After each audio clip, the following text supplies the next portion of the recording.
प्रियकराचं ऐकून सासऱ्याला विष देऊन केलं ठार। स्वतः 1 महिन्यानंतर पोलीस स्टेशन गाठलं आणि पोलिसांना सांगितलं। तिचं बोलणं ऐकून अधिकारी चक्रावला। बिहारच्या मुझफ्फरपूर इथे एका महिलेनं प्रियकराच्या सांगण्यावरून आपल्या सासऱ्याची हत्या केली।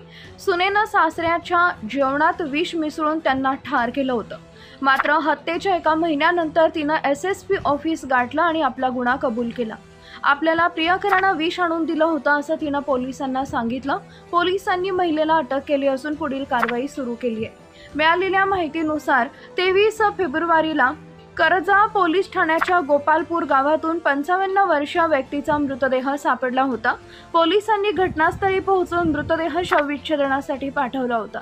या प्रकरणी मृत प्रकाश पासवान यांची सून सोनी कुमारी यांनी सासऱ्यांना विष दिल्याचं कबूल केलंय। सोनी कुमारीनं आपल्या कबुली जबाबात म्हटलंय की तिचा गावातील एका तरुणाशी प्रेम संबंध होते। प्रियकरानं तिच्याशी बोलण्यासाठी मोबाईल खरेदी करून दिला होता। सासऱ्यांना मारण्यासाठी प्रियकरानंच विष आणून दिलं होतं। हे विष नंतर जेवणात मिसळण्यात आलं। मृत व्यक्तीच्या मुलानं सांगितलं की तो आसाममध्ये गाडी चालवण्याचं काम करतो। घरी पत्नी आणि वडील राहत होते।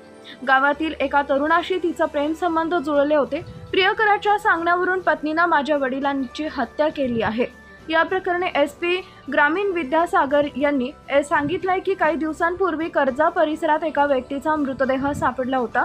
पहिल्या दिवसापासून हे प्रकरण संशयास्पद होतं। याचं कारण विषाचं सेवन झाल्यानं मृत्यू झाला होता। काल अचानक सुनेनं येऊन मीच विष दिल्याचं मान्य केलं। राणा पासवान नावाच्या व्यक्तीनं विष आणून दिलं होतं। तो महिलेचा प्रियकर आहे। आधी महिलेनं आपल्या प्रियकराविरोधात तक्रार दाखल केली आणि नंतर आपला गुन्हा मान्य केला। तिला अटक करण्यात आली आहे। अशाच बातम्यांसाठी लाईक, शेअर व सबस्क्राईब नक्की करा।